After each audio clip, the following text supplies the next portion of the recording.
Namaste nerds, this is Navanad, Budget Pump Stopper, and today I've got a commander that I'm actually really excited about. This is one that it seems like the world is buzzing about, everybody's excited about it, but it's also one that I think is actually very, very cool. I saw the commander, it resonated with me, it resonated with everybody on the Discord, and we got to brewing. So yeah, real quick shout out.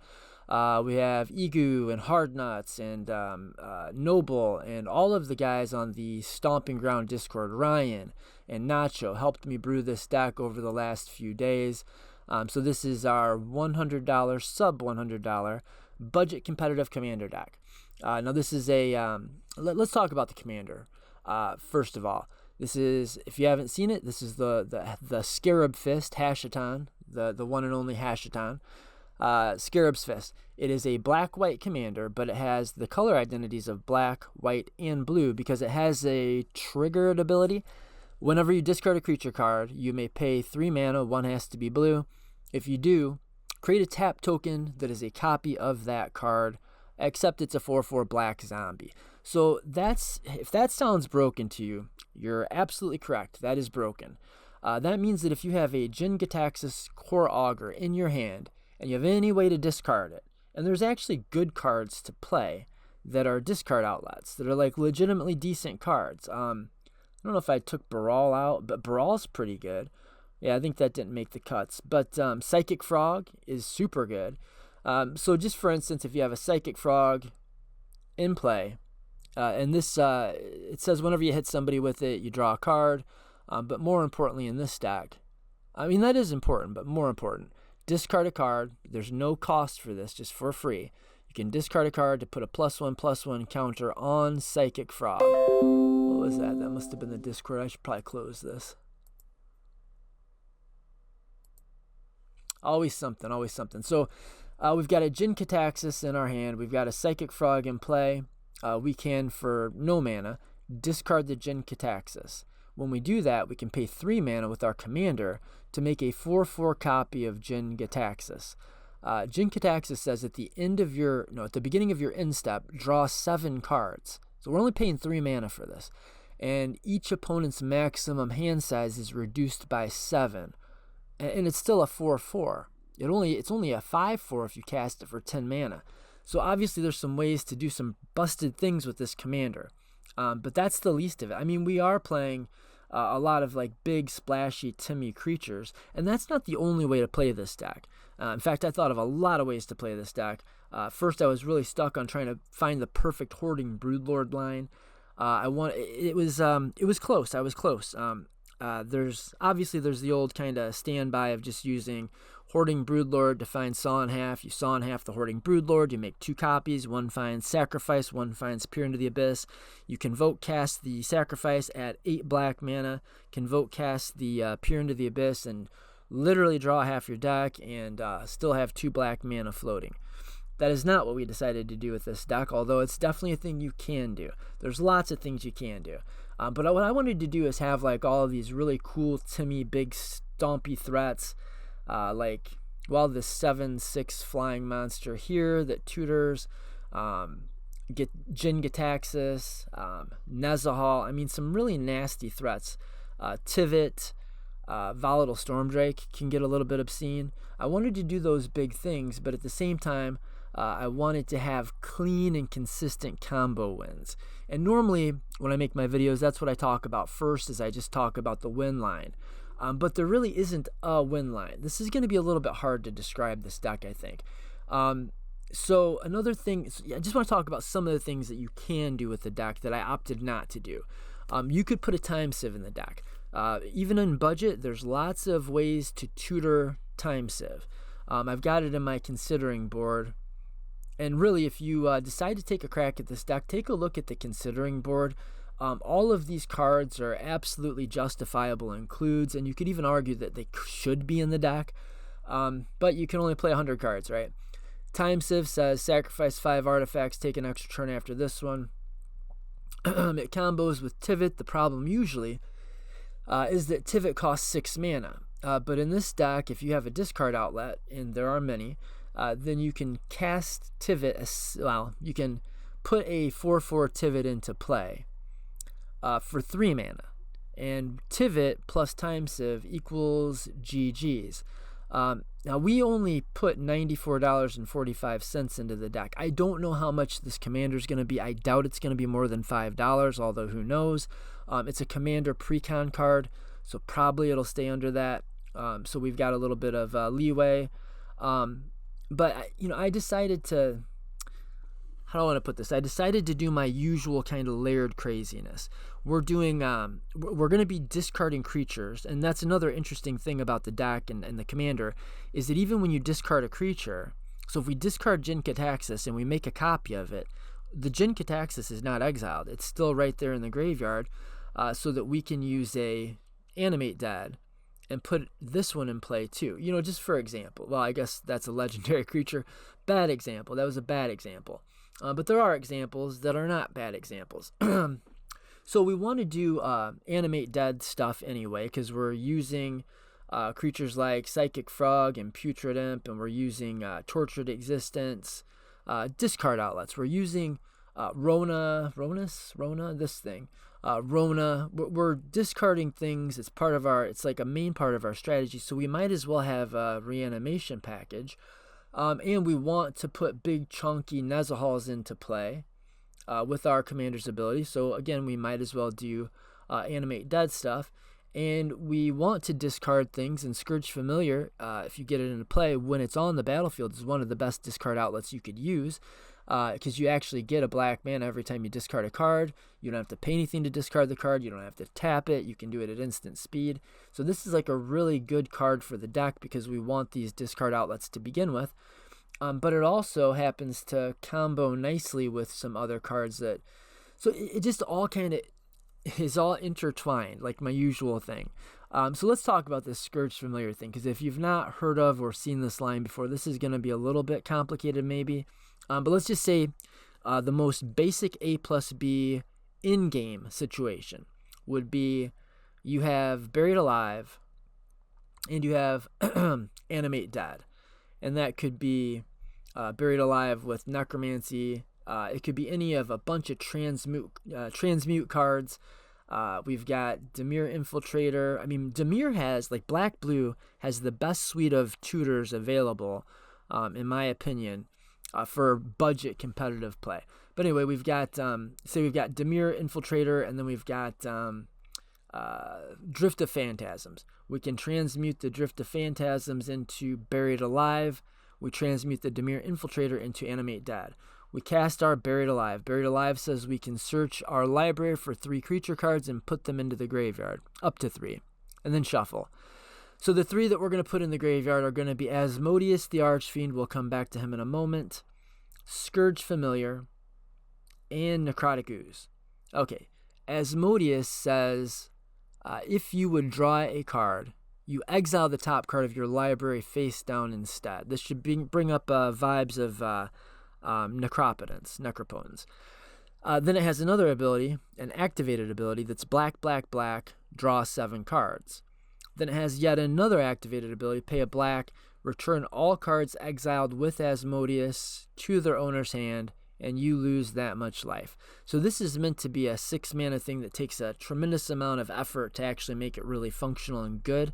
That's not what we're going to do. What we're going to do is we're going to put this into the graveyard with Buried Alive, along with Scourge Familiar and Necrotic Ooze. We've already talked about Scourge Familiar. It just allows you to discard a card to add a black to your mana pool. So what does Necrotic Ooze do? This is the one we're going to be animating. So we cast our Buried Alive, we cast Animate Dead. Necrotic Ooze is the target for the Animate Dead. It says as long as Necrotic Ooze is on the battlefield, it has all activated abilities of all creature cards in all graveyards. That's kind of crazy, right? Well, what activated abilities do Asmodius and Scourge Familiar have? So now it's only activated abilities. So this doesn't give us this binding contract thing where we have to exile cards instead of drawing them. We're not doing that with Necrotic Ooze. We just get the good stuff. We just have this black, black, black, draw 7 cards. Okay, so Scourge Familiar says we can discard a card for a black mana. So we discard 3 cards. We've got 3 black mana. And they still stay in the graveyard. In fact, if we've got mana and our Hashaton in play, we can even activate him and make a copy of the things we are discarding. But in this simple case, we just put these 3 creatures in the graveyard, and we cast Animate Dead on Necrotic Ooze. And now we discard 3 cards with our Scourge Familiar. We've got black, black, black floating. Now we use Necrotic Ooze to use the activated ability of Asmodius, because it's in our graveyard. We put it there.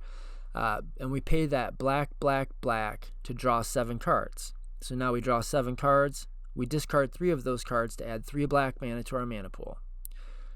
Then we draw 7 cards. And then we discard 3 of those to draw 7. We discard 3 of those to draw 7. And we're going up mana. We're drawing our deck. We have almost unlimited mana. And we can draw basically our entire deck out. And then we can win in any number of ways. The cleanest ways to win in that situation is you'll just keep drawing until you find a rock that produces blue mana. And you'll use that and keep drawing until you find a Laboratory Maniac. And you'll play your Laboratory Maniac, and then you'll just finish drawing your deck with Asmodius, and you'll win the game. Another way, you could find a couple of rocks that produce white mana, or maybe you've got an untapped white mana source or two. Or you've got tapped mana sources that can produce white, but you have a blue mana and you find your Frantic Search. Because remember, you're drawing as many cards as you want. You get as much black mana as you want. Cast your Frantic Search, and you untap the white sources that you need. Whatever. You find... I'm sorry, you don't need white sources for this. What am I thinking? So we're going through the loop, and we're going to discard as one of the cards that we're discarding with Scourge Familiar. We're discarding Leonin Relic Warder. Oh, that's right. We need 1 white mana. Okay, so we've discarded the Leonin Relic Warder. We keep drawing until we find Animate Dead. We use 2 of our black mana to cast Animate Dead, or Necromancy. Doesn't matter. Well, I guess if we've got Animate Dead on the Noose, it would matter. We'd use Necromancy in this case. I digress. There's lots of ways to get here, but if you you discard 3 cards, add 3 black mana, and you've got one of them is the Leonin Relic Warder. You animate or Necromancy the Leonin Relic Warder. Leonin Relic Warder says that when it enters the battlefield, you may exile target artifact or enchantment. And you can use that to blow up your opponent's stuff. Or like if you're discarding this and you've got your commander out, you can make a copy of this that's a 4/4 and blow up one of your opponent's things while putting this guy in the graveyard where we actually want him. If we hit this guy when he's in the graveyard, we attach one of our Animate Dead like enchantments, Necromancy or Animate Dead. Then when the Necromancy attaches to the Leonin Relic Warder, when the Leonin comes into play, we can exile any enchantment or artifact. We choose the Necromancy. So when the Necromancy gets exiled, it drops the Leonin Relic Warder, and that goes back into the graveyard. When that goes into the graveyard, the thing that it exiled comes back into play. So the Necromancy comes back into play. Now we use the Necromancy to pick the Leonin Relic Warder back up out of the graveyard, and it comes back into play.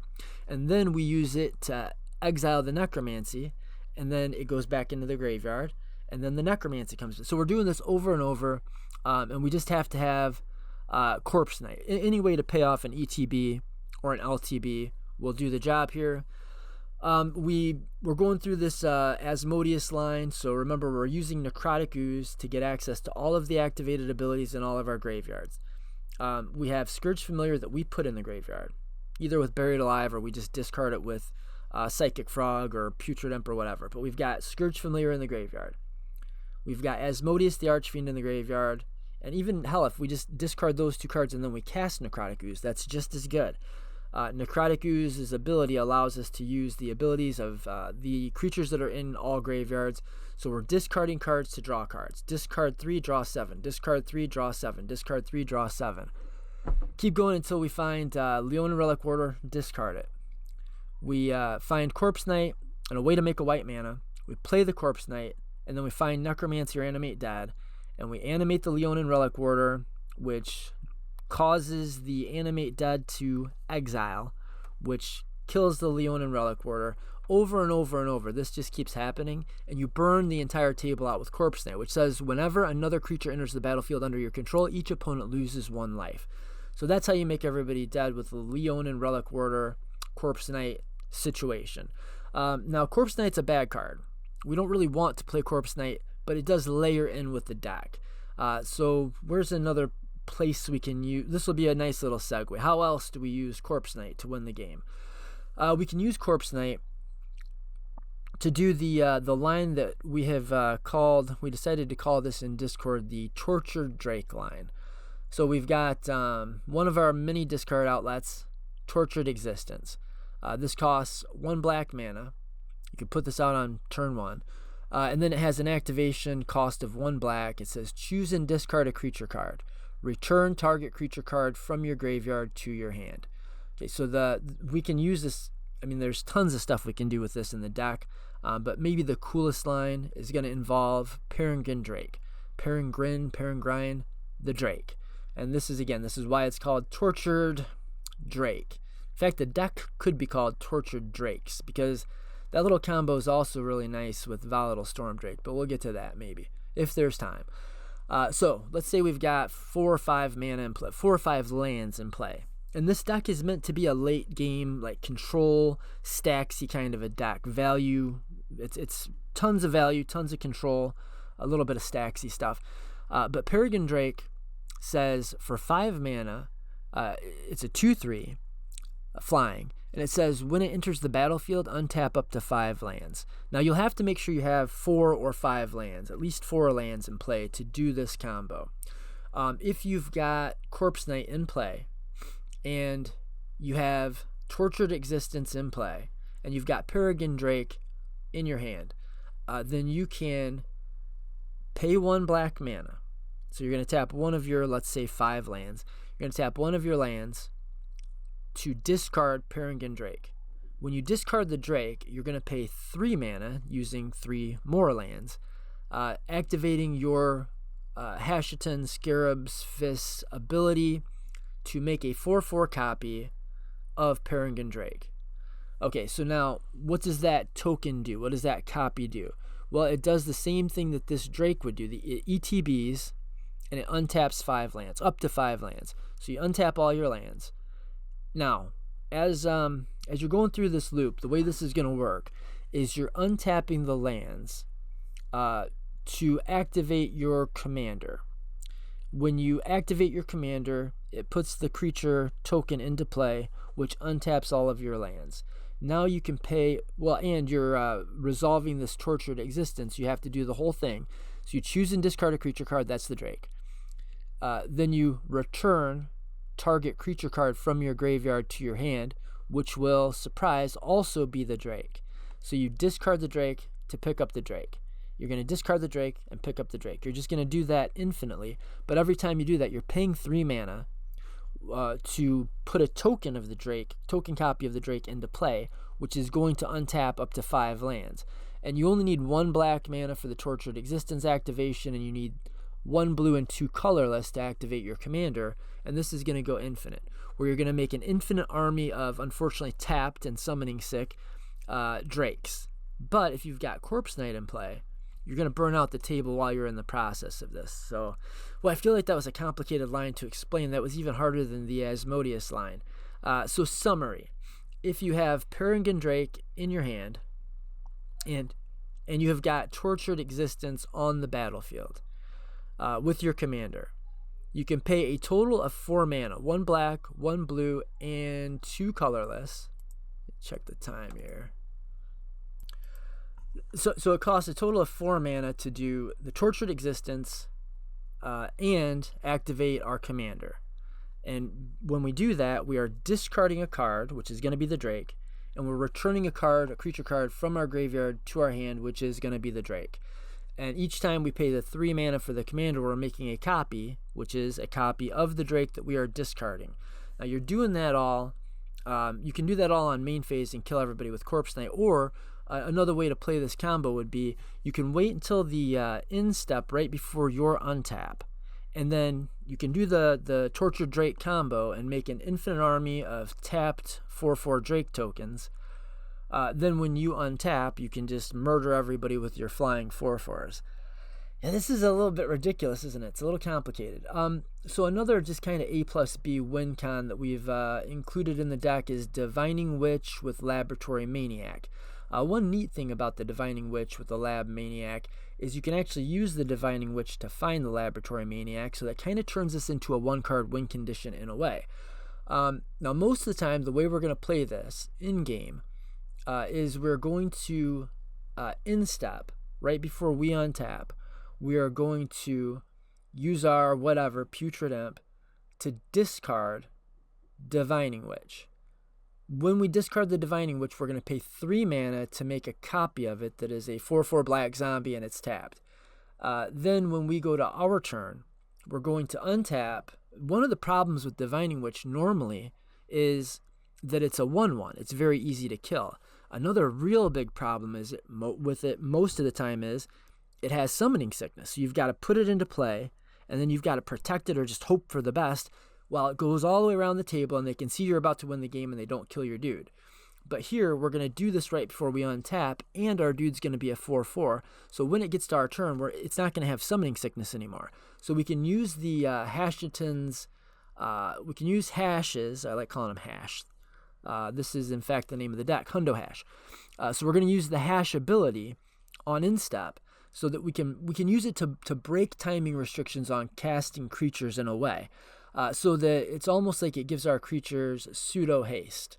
So we're going to untap with Divining Witch in play. Now, if that's the only thing we don't even have the Laboratory Maniac, then we can activate our copy of Divining Witch for 1 black and 1 colorless. It says tap, discard a card from your hand, so it's a discard outlet too. Name a card, remove the top 6 from your library. You exile those, and then you reveal cards from the top of your library until the card that you named is revealed. That goes into your hand. So you name Laboratory Maniac. You start flipping through cards. Hopefully it's not in the top 6, because if it is, you just lost the game. So this isn't the preferred method, but this is a thing you can do. You keep flipping. You find your Laboratory Maniac. Everything else gets exiled, and you put your Laboratory Maniac into play. So you can do that, and then you can activate it again. Now, in this case, you would have to wait until it gets back to your turn. Or probably more realistically, if you had to do it this way, if you felt like you had to win the game pretty quick, you didn't have a lot of resources, you were willing to gamble a little bit, you could wait until instep to make a copy of your Divining Witch. You untap. You wait until your next instep. You tap the Divining Witch and you name Laboratory Maniac, and you flip cards until you find the Lab Maniac. It goes into your hand. Now your commander's untapped, and you can make a copy of your Laboratory Maniac. Then it goes to your turn, and you untap both of these guys. Doesn't matter that the Lab Maniac is untapped, but it might matter that it's a 4/4. And then you activate the Divining Witch again, and you name a card that doesn't exist in your entire library, and you exile your entire library. So if this sounds familiar, this is just Demonic Consultation on a stick. It costs 2 mana to activate instead of 1 mana to cast, but you can do it multiple times if you need to. In this example, we did it to find our Laboratory Maniac and then win the game with our Lab Maniac. You would need a way to draw a card. So most of the time, the easier, more reliable way is you're going to have a Laboratory Maniac and you're going to cast it, right? Then you're going to put you're going to have the Divining Witch in play.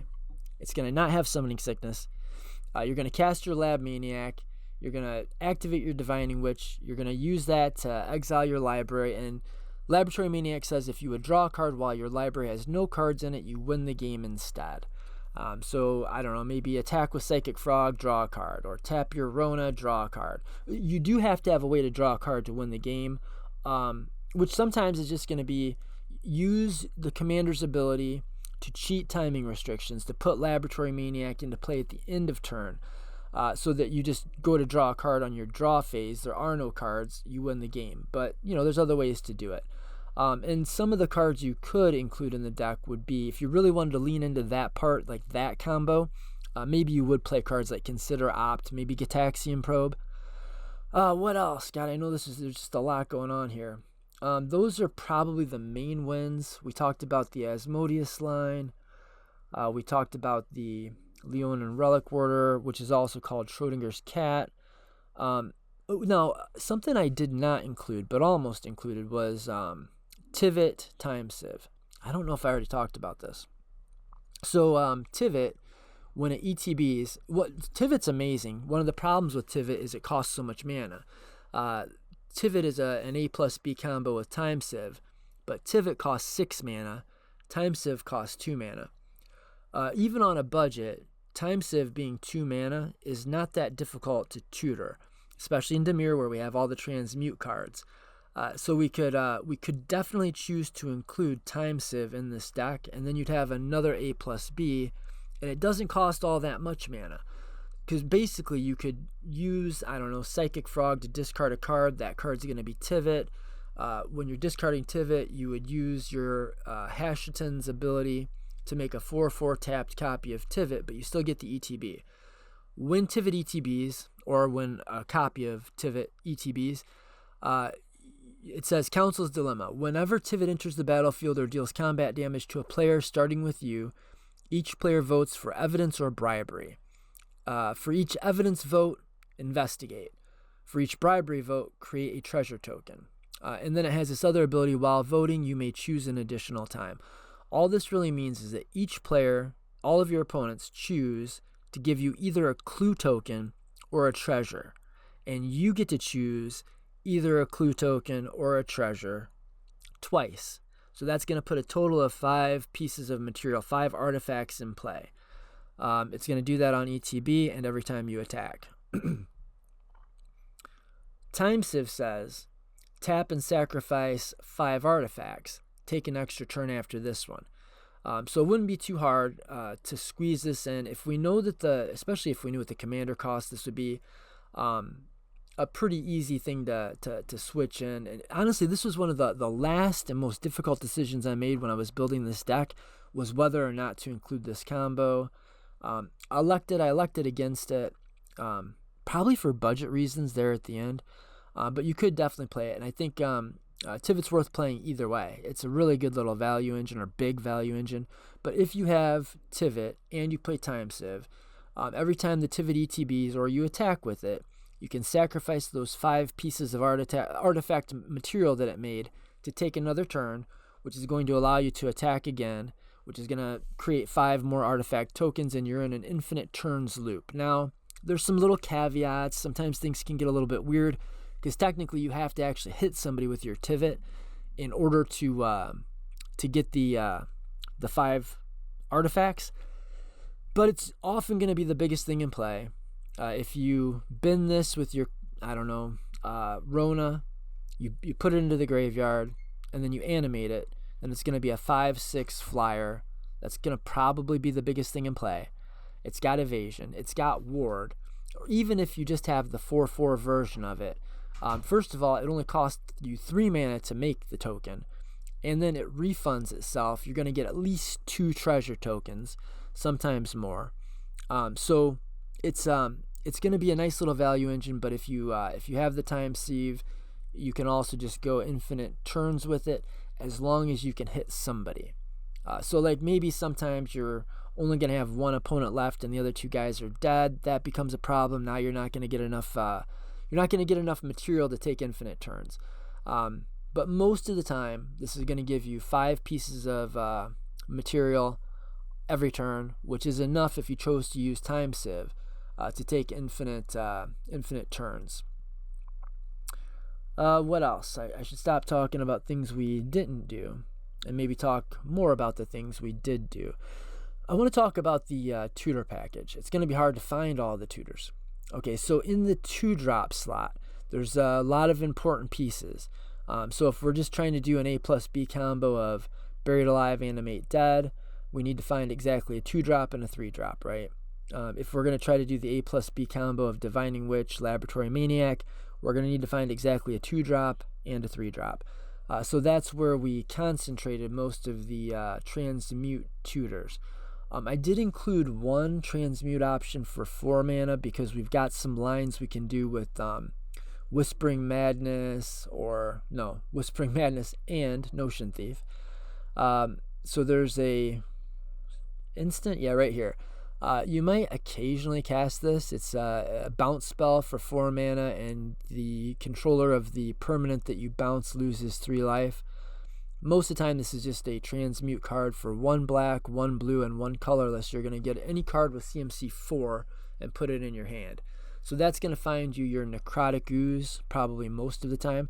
If you just happen to draw your Asmodius, or you draw your Scourge Familiar and your Asmodius, or you draw one, tutor for the other, you draw the Scourge Familiar, you cast it, you discard your Hoarding Broodlord, you make a copy of the Hoarding Broodlord, and you find your Asmodius with the copy, with the ETB of the Hoarding Broodlord copy.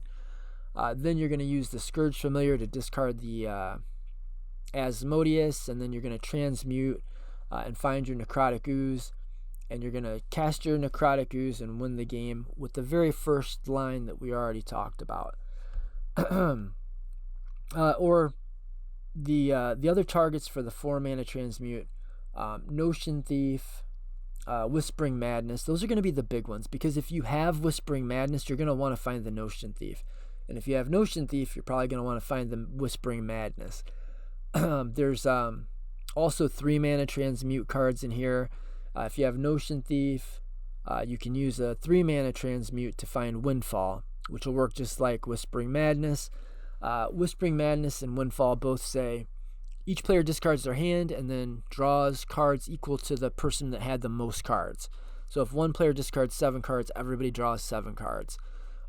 Whispering Madness has this other little bit of text where you can cipher it, which means when you cast the spell, you exile it and you imprint it onto a creature. Then every time you hit somebody with that creature, you can repeat this ability. Now keep in mind, this ability is a discard ability. So if you can cipher this onto a flying evasive threat, and all of your guys, most of your guys are going to be 4/4 flyers. Are they flyers? No, I made that up. I made that up because of the Peregrine Drake. They're only going to be flyers if the creature you're making had flying. But if you have a flying creature or an evasive, like a Putrid Imp, you can, with your Putrid Imp in play, you can cast Whispering Madness, and you can discard your hand, draw up to, say some guy has, one of your opponents has 7 cards, everybody draws 7. You can do that every turn just by hitting somebody with your Putrid Imp with this encoded card, with this ciphered card. It says, when you cast it, you may exile this card encoded onto a creature you control. Whenever that creature deals combat damage to a player, its controller can cast a copy of the encoded card without paying its mana cost. So yeah, you encode it onto a evasive threat, and that means that every turn you can wheel, but that wheeling is going to be a free discard outlet. But if you have this little A+B sort of quasi combo of Notion Thief and Whispering Madness, that's going to look a little bit like I win the game. I mean, it's going to be pretty close to that. Not exactly, not always. Board states matter. You are going to be playing against 3 opponents most of the time. But if you're not familiar with Notion Thief, this is a little stacks piece, control piece. It's 4 mana flash. It says if an opponent would draw a card except the first one they draw in each of their draw steps, instead that player skips the draw and you draw a card. So if you can end step this, so we're going to be playing at instant speed as much as possible with this deck. Where the last player takes their turn before us, we're on their end step. They pass the turn. We say, okay, in response to you passing the turn, I'm going to flash in Notion Thief. Or I'm going to discard, better, because one of the big problems with Notion Thief is it's squishy. It's got only a 1 buzz, so anything will kill it.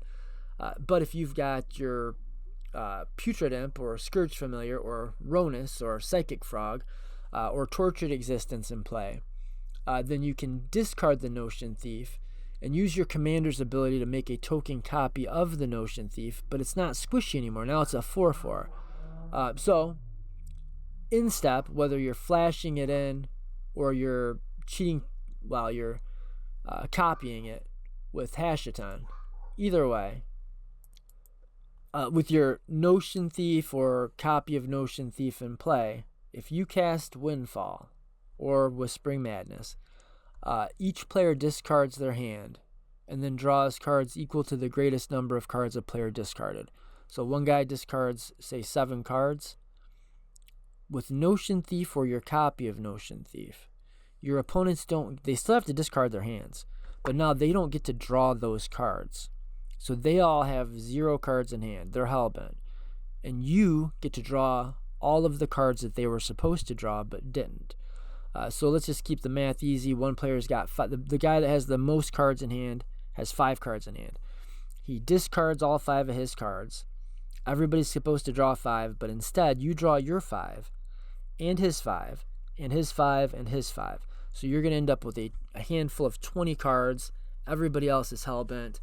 I mean, it's going to be difficult to lose that game. Again, they're going to team up on you, but I mean, good luck, right? It's going to be a tough... it's going to be tough. Now, there are some discard outlets that I didn't talk about, and there's some highly synergistic things to discard that I haven't talked about. I was trying to kind of put an emphasis on creatures with ETBs and things that you can put in the graveyard and then get value out of playing them out of the graveyard. Not by animating them, but just on their own. Hold on, 35 minutes. Yeah, I kind of figured this was going to be a long video. It's a complicated one.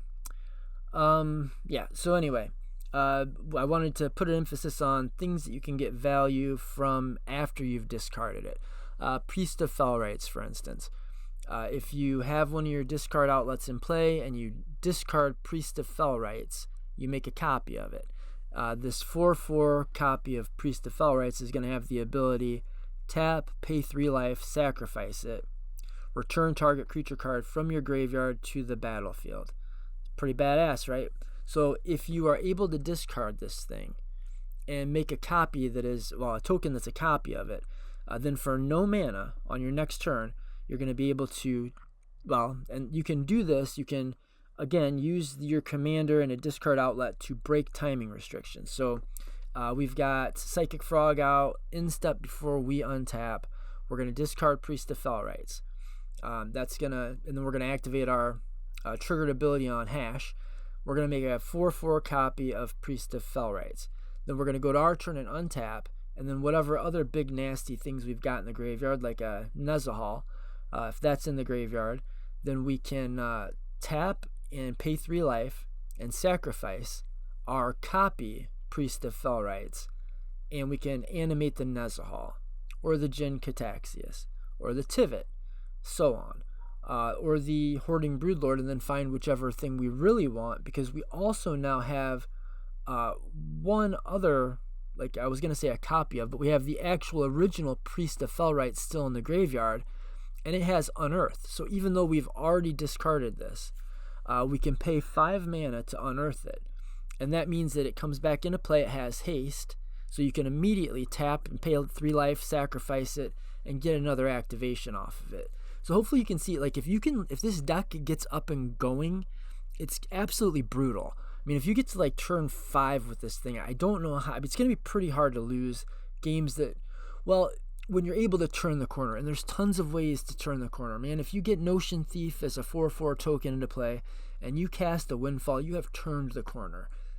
We were talking about Tutors, weren't we? There's a couple that I did want to mention. Ring Sight. This is one that I think the world is sleeping on. I think this is really close to good enough for CDH. I know that sounds crazy. If this was 2 mana, it absolutely would be. It's 3. But it says, for 3 mana, the ring tempts you. Search your library for a card that shares a color with a legendary creature you control. Reveal it, put it in your hand, and then shuffle. So kind of almost at a base rate, this is going to be, for 3 mana, search for any white or black, because you're going to have your commander out. It's only 2 mana. You're going to be able to search for any white or black card in your entire deck. But something I think that maybe people don't notice about that card is the first bit of text on it, on the ring site. The ring tempts you. Now that's mostly flavor text, but the part that isn't flavor text is you have to choose a ring bearer. So you choose one of your creatures, and that creature becomes a legendary creature. So you don't necessarily have to have your commander in play to do this. You can have Psychic Frog in play, cast your ring sight, and until end of, well, and you the ring tempts you, so you choose a ring bearer, and you're going to pick the psychic frog, and now you've got a black-blue legendary creature. So now you can search your library for any card that is black or blue and put it in your hand. Most of the time, this is just going to be 3-mana Demonic Tutor. Speaking of 3-mana Demonic Tutor, we do also have Wishclaw Talisman. And there's one, let me stay with the tutors. We talked about this Clutch of the Undercity as a 4-mana transmute. Another really big reason for its inclusion, Shorikai Genesis Engine in this deck is stupid. I mean, it's just a stupid card to begin with. For 4 mana, you get this draw engine that's draw 2 cards, then discard a card. Even when the discard a card is a downside, this is a busted value engine. Think about that. And that's totally true. So for 1 mana, draw 2 cards, discard 1. If you do that every turn, God, you're just like swimming in value. But what if you do that every turn and you also, instead of discard a card, you pitch a big fat chunker and make a copy of it? You know, that's going to be hard to beat. Ring Sight. So with the Ring Sight, most of the time you'll be able to find that should you desire. Then we're packed full of like, what did I say? There's a couple more, couple more tutors. Wishclaw Talisman was the one I was thinking of. This just got reprinted. This is down to $1.22. This should make literally 100% of your budget competitive decks that have the color identity of black. That should be in there. This will find anything. And yeah, then you have to give it to one of your opponents, right? But most of the time, you're just going to try to win the game on the turn that you do this. So yeah, put that in your decks. Other tutors. This transmute guy. We've got this transmute guy. This transmute guy. Demure Machinations transmutes for a 3-drop. This does 4-drop. We've got Muddle the Mixture, which is a pretty decent little counterspell for blue. Counter target instant or sorcery spell, transmutes for 3 into any of your 2-drop things. And we've got the other one too. Is it a sorcery or an instant? Maybe I cut it. There it is, Shred Memory. I can never remember what that card's called, which is kind of funny. This is another transmute, but you will actually use this card on occasion.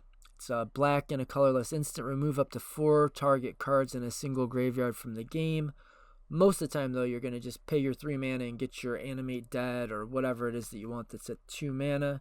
And one that doesn't make as many lists, Dizzy Spell. I don't know what kind of spell it is. There it is. So now we've got Dizzy Spell, which is a 3-mana transmute for a 1-drop card, a 1 CMC card.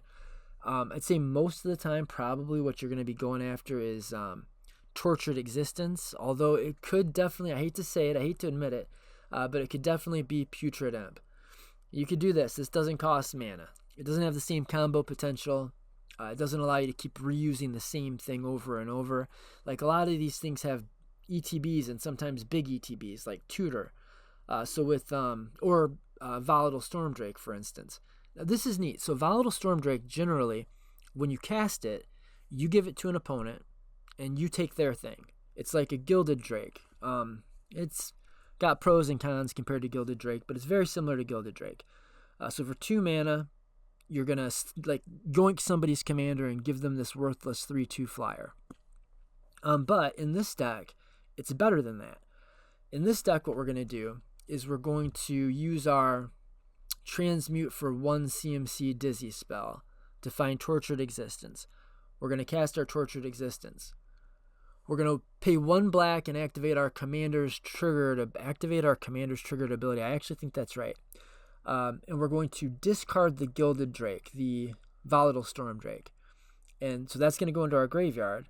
And then we're going to pick up a creature from our graveyard to our hand, and that's going to be the Volatile Stormdrake. So that's going to come back to our hand, and our commander's going to make a copy of this thing. So we're going to trade the copy off, and we're going to take somebody's, commander. And then we're going to do that every turn, right? We're just going to yoink everything in play other than our opponent's like useless token creatures. I think that's a pretty good overview of the deck. There's just so much. There's I put a lot of thought and energy into this, and I had a lot of help. Malevolent Hermit. This is usually played mostly for the backside, and I'd say that's kind of the case still. But if we have a discard outlet like our Ghostly Pilferer, for instance, we can discard a card for free, and it just gives Ghostly Pilferer, can't be blocked this turn. You can do that whenever you want to, and it doesn't cost mana. And then it also has value engine text. Whenever an opponent casts a spell from anywhere other than their hand, draw a card. That includes their commanders. Whenever Ghostly Pilferer becomes untapped, you can pay 2 mana to draw a card. And it's real easy to get this guy tapped. We can use Springleaf Drum, or you can discard a card and then attack with him. We don't have to worry about losing him in combat. And this is a really good place to cipher a Whispering Madness too, by the way. So we've got, where was that? We've got any one of our, it doesn't matter, Ghostly Pilferer in play. We can discard the Malevolent Hermit. We can activate our commander's triggered ability to put a 4/4 tapped copy of this Malevolent Hermit in play. It's going to have the ability, pay 1 blue mana, sacrifice that token, counter target non-creature spell unless its controller pays 3 colorless mana. I mean, you could have an army of these, because if you've got your Tortured Existence, then you can discard this, bring it back to your hand, do it again and again and again every turn. But if you want to leave one in the bin, or if you use your Ghostly Pilferer and you bin the Malevolent Hermit, then when you're ready to go off and win, you can cast the backside of this from your graveyard. And it just simply says, non-creature spells you control can't be countered. This is like your Grand Abolisher. I would say it's Grand Abolisher at home, but honestly I think in this deck it's better. This is better Grand Abolisher. I think I'm going to stick by that statement. So hopefully you have a pretty good understanding of how the deck's going to work. Other than that, we've got all the best interaction in the budget game. We've got Swords to Plowshare. We've got Into the Floodmaw, which is a really good way, by the way, to yoink your Wishclaw Talisman back. Or if you Gilded Drake somebody's thing, or Volatile Storm Drake somebody's thing, you can Into the Floodmaw and pick your Volatile Storm Drake back up, cast it again. So we've got all the best interactions. Spell Pierce, Mana Leak, Delay, Disenchant, Counterspell, Arcane Denial, Creatures Matter in this format. An Offer You Can't Refuse also just got reprinted, is down to $1.34. Dispel, I Never Leave Home Without. There's a lot of blue floating around. Mystical Dispute's a real good one. Path to Exile, obviously. Dovin's Veto. We've got like the best interaction package and the best ramp we could find at the budget and in the colors. And I think, guys, that is I'm gonna spare you from the review of every land and every option and why I made it and why I didn't choose other lands and why we could be playing Demonic Council and chose not to, because I think that is enough of your time, and I'm done. I'm tired of talking. That said, thanks for hanging in there with me, guys. Word to your significant other. East side until the day that I die. May the force be with you. May the peace be with you, and also with you. And namaste, nerd home.